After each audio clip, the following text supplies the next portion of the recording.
Hello and welcome back to your course. Today we're going to be focusing on a very important lesson called the handstand kickup. So before I throw you into module 3, which will be kicking up a lot, I want to make sure that you're set up for success by showing you 2 different ways to kick up. Now, number 1, just watch and then we'll practice together. Especially if you're a yogi, you tend to kick up from down dog. I'm going to show you the problem with this and how to fix it. So here's your down dog. Usually students will step 1 foot here. The shoulder is behind the heel of the hand. This is not setting you up for success. And then you have so much to travel and so many things could go wrong. So to be successful at a handstand kickup, as you know by now, you need the shoulders over the wrist, all right? If you want to do the down dog kickup, let me help you with this by fixing the shoulder. So look at it. Here's your down dog. Instead of just stepping 1 foot, in this case the right foot here, keep walking. Keep walking and step the right foot underneath the belly button. The left leg, as you know, should be in warrior 3, meaning look at it, see the toes pointing down. Now, do you see the alignment of the shoulder here? It's not back here. You're setting yourself up for success because look, you've moved it. Then you'll bend the right leg, and the first shape I want you to learn is this thigh to the chest. Now, we fixed problem number 1, the shoulders no longer behind the heel of the hand. How did we do that? We simply just stepped, in this case it was the right leg underneath belly button. But here comes another problem. This is great, and it also prepares for your press handstand. But you're not back here, so I took away this wild swing that you're used to. So, in a second when we explore this together, what I would like to do to fix this problem so you have a chance to kick up is you're probably going to need a block or 2. Now, the blocks can be pretty narrow, so do you feel safe with this, or do you want something wider? Like sometimes my students use a little step-up stool. What is this gonna do? Let's just take 1 block for now. Well, looking at the other side, watch for a second. Instead of taking the left foot, and again, look at the shoulder, you're way back here, so many things could go wrong, is you're gonna start walking up. You'll step the left leg underneath the belly button and right leg hip level. Now, you feel compressed, as you should. That's why it helps the press handstand, but you may feel like it's a struggle to kick up. So step on a block or 2, bend the left leg, and now you have a greater chance to make it up. So why would you use a block or 2? If you feel stuck, if you don't tend to make it up to your kick up, basically if your kick up is falling short, all right?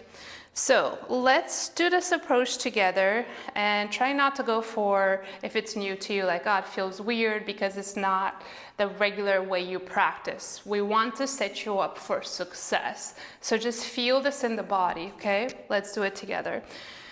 So, down dog. Let's begin on all 4s. Now, make sure the hands are not wider than the shoulder.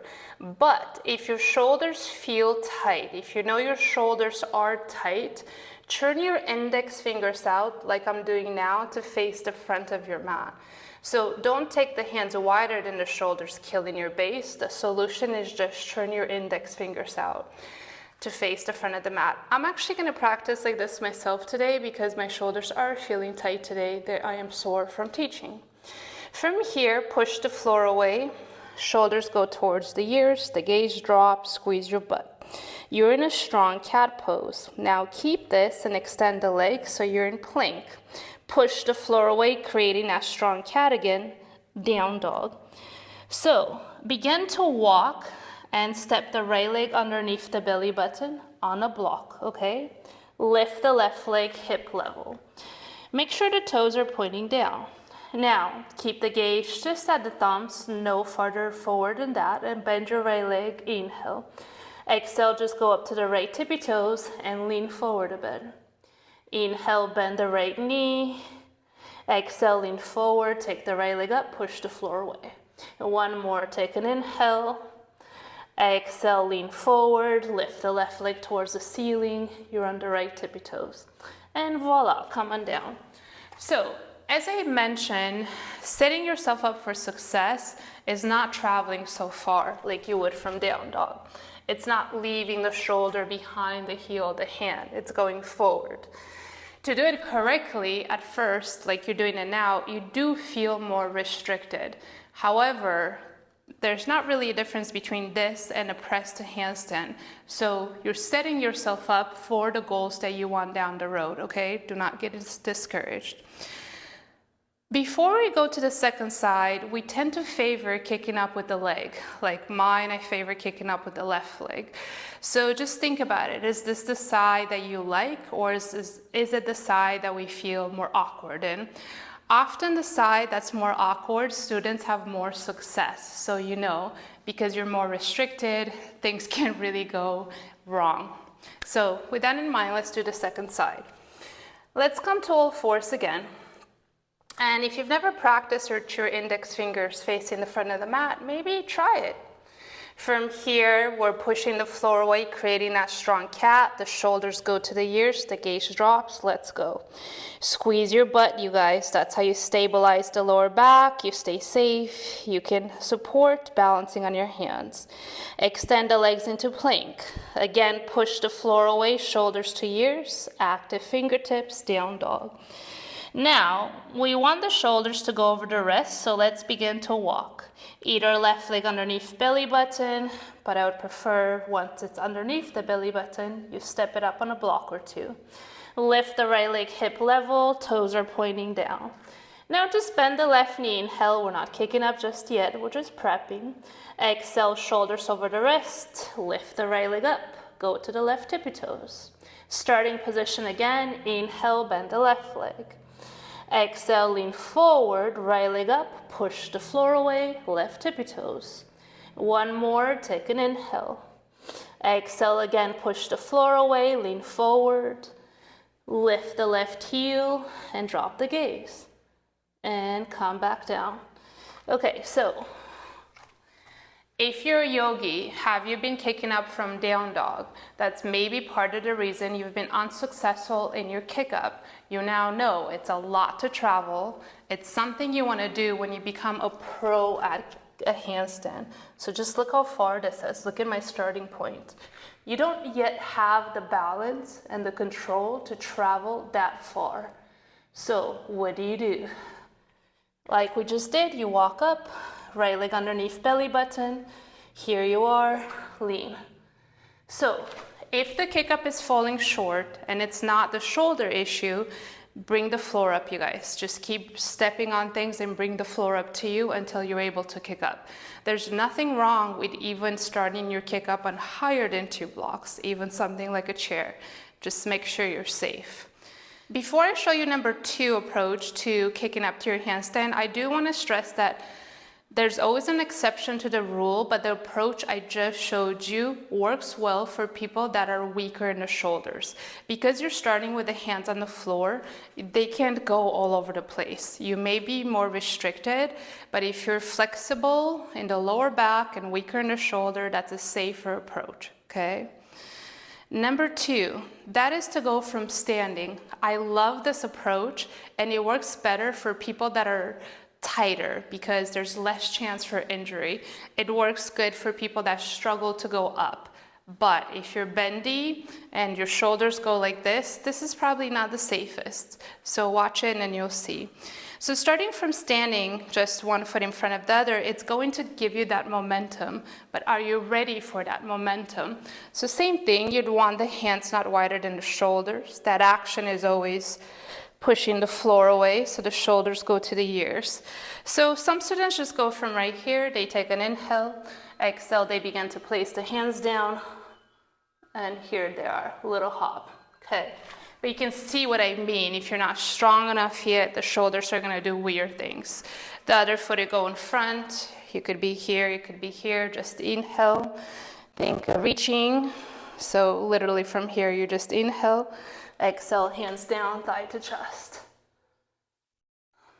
So Are you already like, no, thank you, I'm gonna go to number one. I'm gonna take my down dog for a walk, step the foot underneath the belly button, and then decide if the kick up is falling short, is a block or two enough, or do you need to go higher? If you are interested in doing this from standing, then let's do it, okay? Let's start with the left foot and just try 3 of them in front of the right. Take the hands in line with the shoulders. For a second, just know you're gonna reach. So shoulders go towards the ears. Those same hands are gonna go down, okay? So inhale here. Exhale, reach forward. Hands down, left thigh to chest. Should you get closer to the wall? And come back down. And actually, let's switch sides. So now the right foot's gonna go forward. Is this odd? Have you done it from standing before? Hands forward in line with the shoulders. Just push like you do for cat pose, like you're gonna push the floor away. Here we are. Take an inhale, exhale, bring the hands forward and down. Right thigh to chest, and slowly lower back down. So this is where I would stop and think, okay, do I feel stable from this position? If the answer is no, stick with number one. Do I want to explore it again? Other things students do, instead of going like right from here, they might bend. This brings you closer to the floor, so this time around, let's try that. Obviously, healthy knees and ankles need to be in place. Do you want to bend more from right here? Take an inhale. Now you're just gonna think left thigh to chest. If you wanna watch me quickly, right leg up. And then you just go back to where you started and you do a few of these, all right? Let's do some together. So left leg forward. Either just stay up here, how you were, or bend your knees a bit. You could bend all the way down here, but about right here is a happy medium. Flex the hands, push them forward, take an inhale. Exhale, left thigh to chest, right leg up. If you touch the wall, that's okay. And come back down. Okay, let's switch sides. Right foot forward. You don't need to do the same thing. Like, does this side feel right from up here? Do you want to explore bending? Look, bending down here is great. I love it, but it's a lot. So again, a happy medium might be this much of a bend. Take the hands forward, not wider than shoulders. Push forward, the shoulders start to go towards the ears. Take an inhale. Exhale, hands down, right thigh to chest, left leg up. And then start to lower back down. Okay, so you have this class. If you've been practicing kicking up a different way, first of all, have you been successful at it? Second of all, take a second and try not to get stuck in, I like this, I don't like this. Because you're not gonna like anything when something is new to you. Which one will set you up for success? Is the strength of the shoulders and the strength in the lower back missing? Then you need a stronger container. Strongly suggest this one. Walk in, one foot underneath the belly button, other leg up. If you're just kicking like this, right, just the kick up is falling short, that's what I was saying. Take a block, take 2 blocks, take something even more than that, and start to notice is elevating your foot, allowing you to go higher up. The answer will be yes. Are you already strong and pretty tight and feel like, yeah, I could control the shoulders and I could use some momentum? Go from standing. Try going from up here, try going from down here. And all of it is, your goal is to hold a straight line handstand without the wall. Now, in order to get up to the handstand, you have to figure out your kick up approach, okay? So take this class a few more times. Play with it without the pressure and just think, all right, I want to hold a straight line handstand. Before I can even consider this, I have to create a good kick up. For where I am in my journey today and where my body is, does that mean going from standing? Does it mean stepping one leg underneath the belly button? If I know better, so the shoulders are not behind the heel of the hand, they're in line with at starting, and over as I kick. If I know better, I do better. So if the kick up is falling short and it's not a shoulder issue, how many blocks would you need to elevate your feet on?